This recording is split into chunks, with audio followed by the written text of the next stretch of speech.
Oke, makhluk hidup yang ada di sekitar kita ada lagi yang tahu apa itu ekosistem?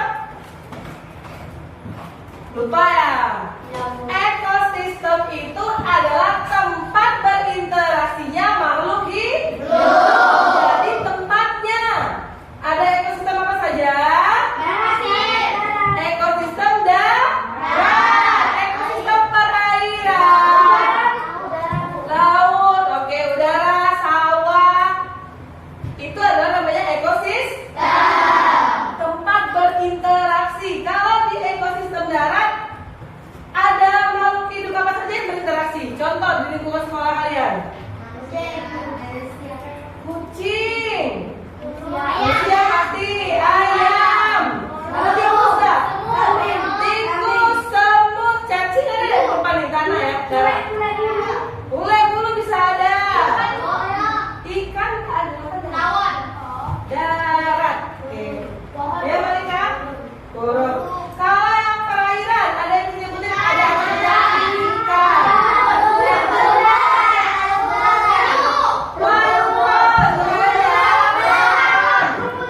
Rumput laut sebagai sumber makanannya. Oke. Iya betul. Malika? Boleh baca dulu Malika? Yang pertama. Ekosistem hutan tropis merupakan suatu sistem pada suatu wilayah luas yang Dominasi oleh kumpulan pohon-pohon tinggi yang di dalamnya dengan curah hujan yang tinggi dan suhu lembab. Ekosistem ini berada pada wilayah beriklim tropis, tanahnya subur dan tidak kering, tidak memiliki musim kemarau. Tumbuhan curah hujannya tinggi atau rendah? Tinggi. Kalau curah hujan tinggi berarti banyak makhluk hidup yang bisa hidup di sana. Contoh yang muda, ada tumbuh-tumbuhannya rokat, anggrek, hewannya burung, kera, badak, harimau banyak berada pada hutan hujan tropis. Ada yang tahu nggak contoh hutan hujan tropis yang ada di Indonesia? Banyak ya, di Sumatera banyak. Iya, di Kalimantan tahu tentunya. Kalimantan, Sumatera itu memiliki hutan hujan tropis yang banyak. di Sulawesi juga ada. Iya, Indonesia memiliki banyak sekali hutan hujan tropis. Jadi ciri utama dari hutan hujan tropis tadi apa?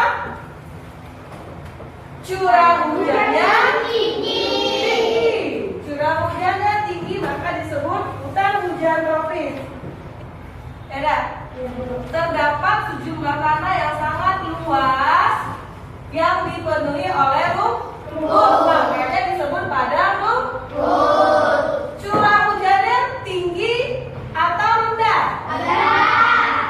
Tinggi. Curah hujannya tinggi walaupun tidak setinggi hutan hujan tropis. Tetapi di wilayah padang rumput hujan masih sering terjadi dan masih banyak curah hujannya.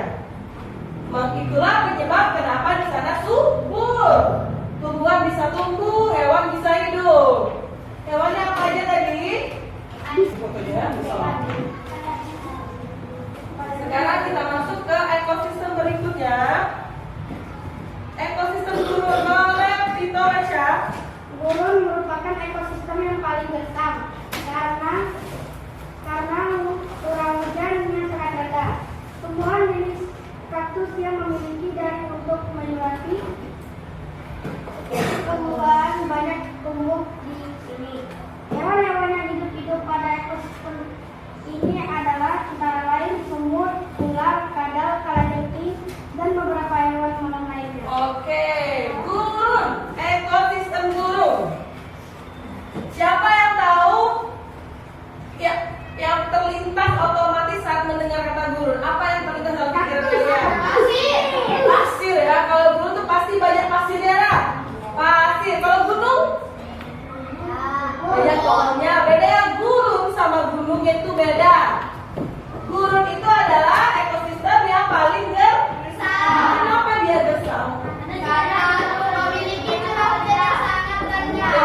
Curah hujan di gurun itu sangat rendah dibandingkan dengan padang rumput tadi dan hutan hujan tropis.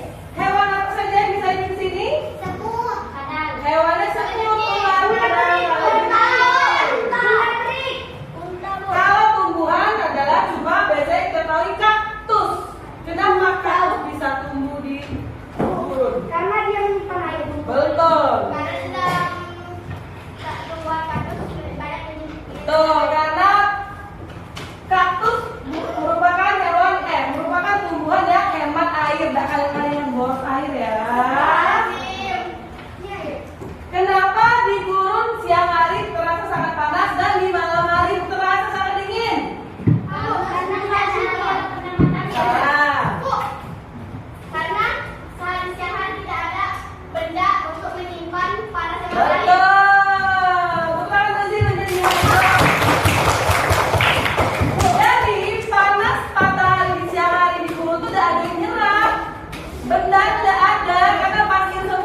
tujuan yang sama atau homogen. Biasanya kalau pinus semua.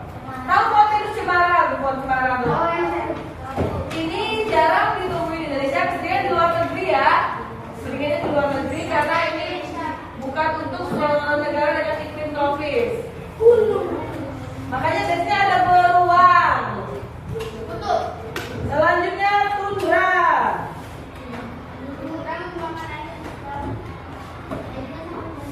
Beda. Tundra kamu baca? Berannya.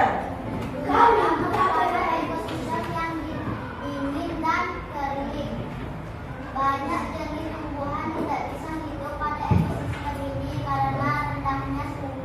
Oke, tundra ini biasanya seperti di kutub utara atau kutub selatan. Jadi memang dalamannya itu udah es semua, es salju semua. Apa? Ada di gunung itu. Ini biasanya pada daerah dengan dataran tinggi. Daerah dataran tinggi. Oke. Ya. Paham ya sejauh tentang ekosistem?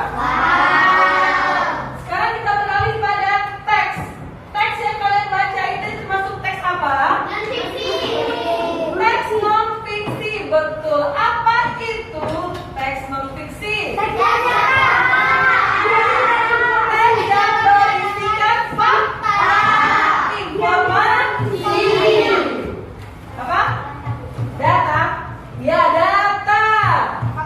Bukan karangan. Teks ini ada yang ngarang tentang hujan tropis. Ini memang sudah berdasarkan dari survei mereka mencari kebenaran tentang apa itu hujan tropis. Apa itu yang ada pada hujan tropis. Berdasarkan penelitian, mereka angkat tulis menjadi sebuah teks teks non-fiksi. Jadi apa saja jadi ciri-ciri teks non-fiksi? Yang pertama, berisikan fakta. Dua, memberikan informasi. Yang ketiga, berdasarkan dengan data. Paham ya? Oke. Sebelum kita mulai, ingat ya, interaksi yang terjadi di suatu lingkungan disebut apa? Ekosistem. Materinya ulang lagi ya, kayak bisa dia. Pertama ada individu, kemudian yang kedua ada populasi, dan yang ketiga ada komunitas. Nah, untuk lebih lanjut, mari kita bahas satu persatu. Mulai dari individu. Individu adalah makhluk hidup tunggal. Contohnya, seekor ayam, seekor monyet, atau sebatang pohon. Nah, itulah yang disebut dengan individu. Yang kedua yaitu populasi.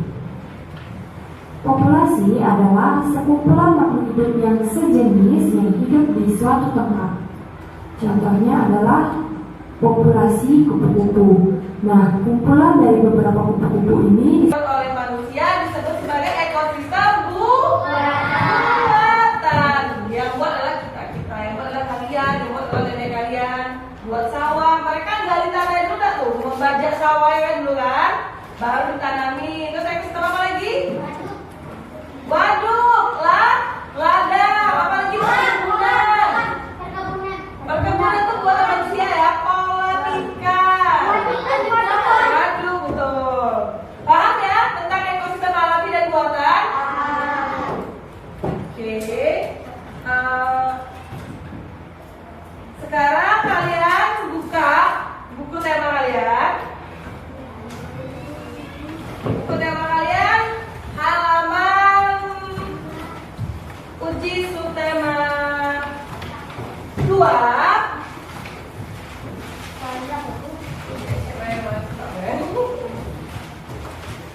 Uji subtema 2, materi tentang teks non-fiksi. Halaman berapa? Halaman 66. Ada 66 tentang teks non-fiksi. Betul, program ada jari-jari makanan. Silakan dibaca dan dikerjakan latihannya. Ada yang bertanyakan tentang jawabannya? Paham semuanya? Oke, coba mengerjakan.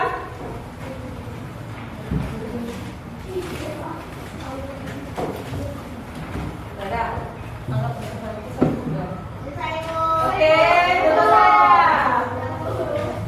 Karena masih ada waktu, kita berdiri sebentar. Kita sedikit ice breaking ya. Oke.